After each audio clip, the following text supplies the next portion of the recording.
Hello students, कल हमने alcohol की और फिनोल की कुछ प्रिपरेशंस की थी और उसके बाद उनकी केमिकल रिएक्शंस की थी।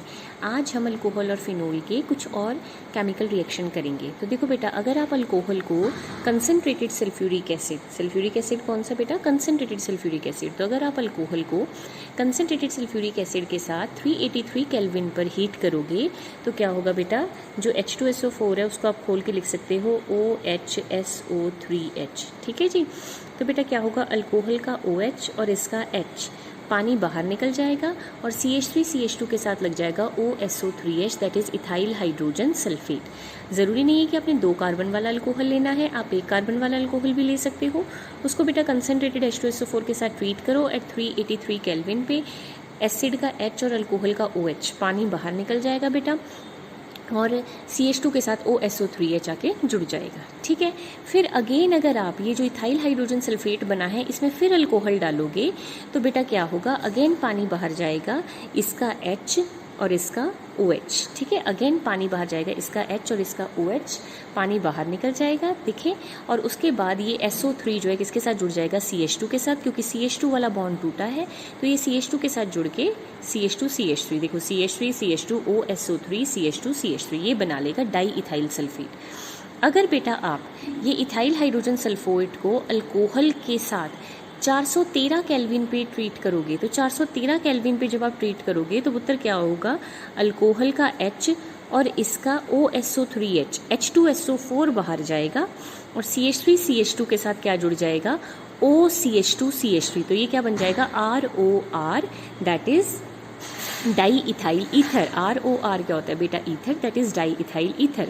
तो अगर अल्कोहल को कंसनट्रेटेड सल्फ्यूरिक के साथ 383 केल्विन पे किया जाए तो इथाइल हाइड्रोजन सल्फेट, फिर दोबारा से रिड्यूस प्रेशर में किया जाए तो डाई इथाइल सल्फेट, पानी ही बाहर जाएगा। लेकिन अगर इथाइल हाइड्रोजन सल्फेट को अल्कोहल के साथ 413 केल्विन पे किया जाए तो ईथर बनेगा, और अगर इथाइल हाइड्रोजन सल्फेट को अल्कोहल के साथ 443 केल्विन पे किया जाए तो क्या होगा पुत्र?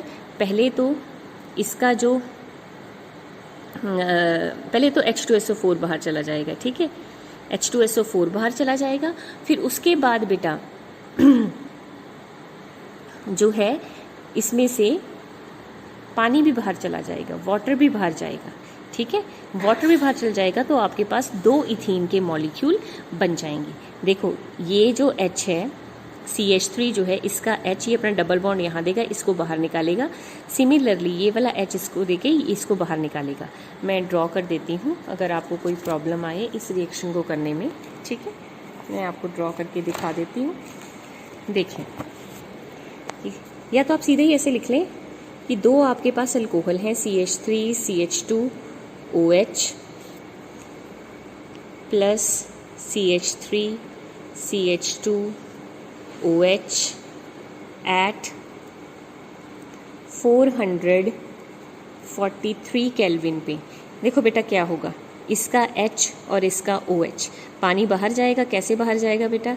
देखो ये CH2 है, इसका H और ये CH2OH, तो ये वाला H अपना बॉन्ड यहाँ देगा, OH को बाहर निकालेगा, क्या बन जाएगा? इथीन। सिमिलरली ये वाला H भी CH2OH है ना, ये वाला H भी यहाँ डबल बॉन्ड बनाएगा और OH को बाहर निकाल देगा, तो मतलब इसका H और इसका OH। सिमिलरली इसका H और इसका OH, 2 पानी के मॉलिक्यूल जो हैं बेटा बाहर निकलेंगे और आपके पास 2 इथीन के मॉलिक्यूल बन जाएंगे।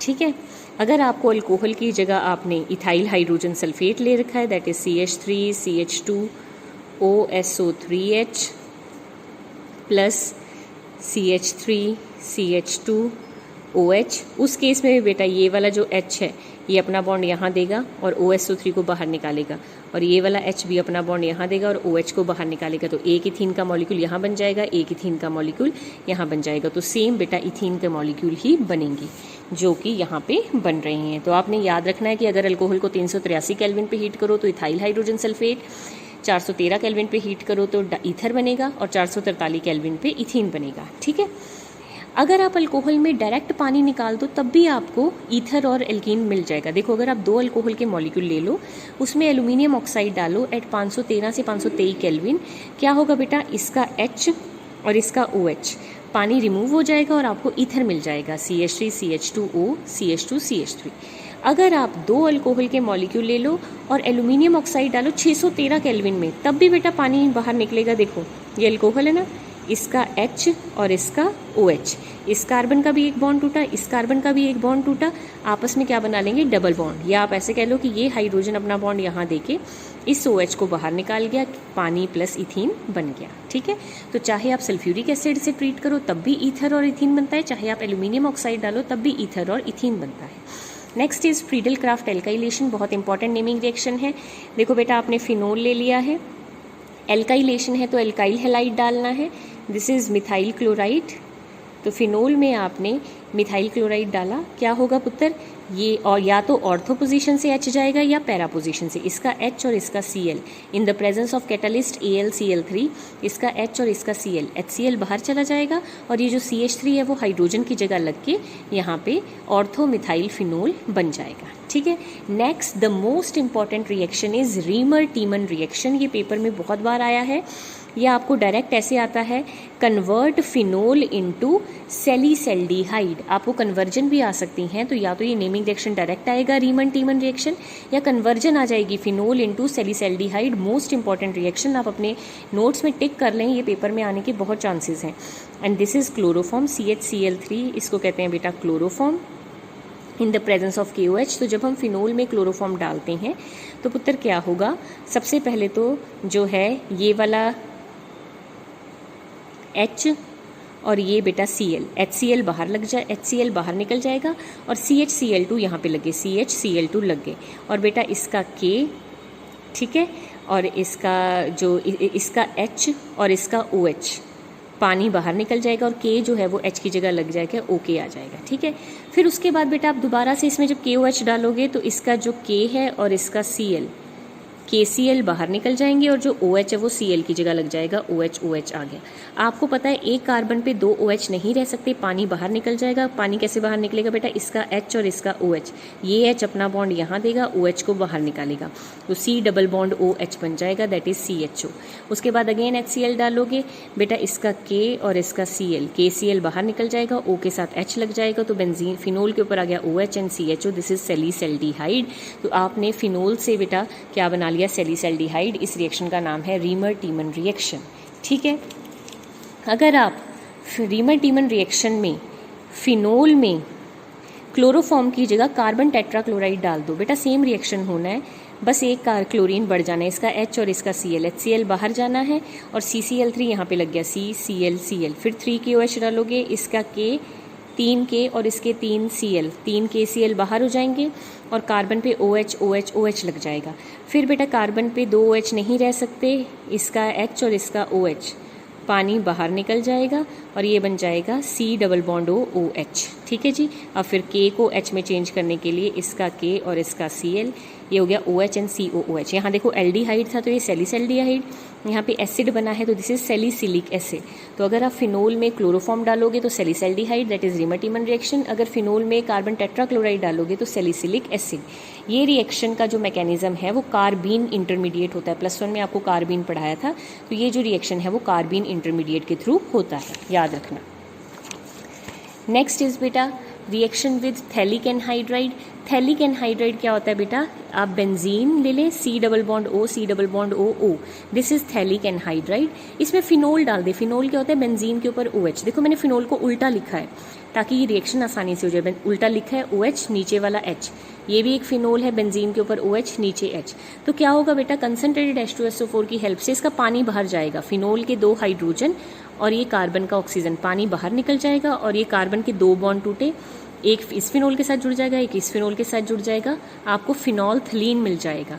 तो फिनोल का अगर रिएक्शन थैलिक एनहाइड्राइड के साथ कर दें तो आपको फिनोल्थलीन मिल जाता है with removal of water molecule. ठीक है, आगे जो रिएक्शन है दैट इज कॉल्ब्स रिएक्शन।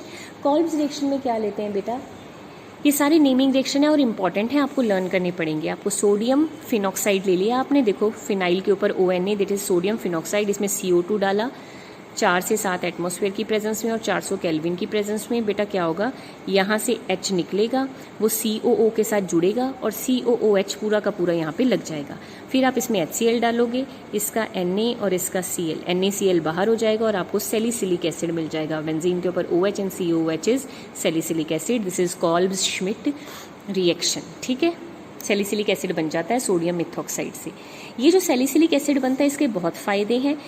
क्या क्या फ़ायदे हैं? ये जो सैलिसिलिक एसिड बना है, अगर मैं इसमें एसिटाइल क्लोराइड डाल दूँ, एसिटाइल क्लोराइड होता है CH3COCl, तो बेटा क्या होगा, इसका H और इसका Cl, HCl बाहर निकल जाएगा, COCH3 ऑक्सीजन के साथ लग जाएगा, ऑक्सीजन के साथ COCH3 लग गया, ये बन गया two acetoxy benzoic acid. This is aspirin. जो डिस्प्रिन वगैरह दवाई हैं वो इसी रिएक्शन के थ्रू बनती है जब हम सैलिसिलिक एसिड में एसिटाइल क्लोराइड डाल देते हैं।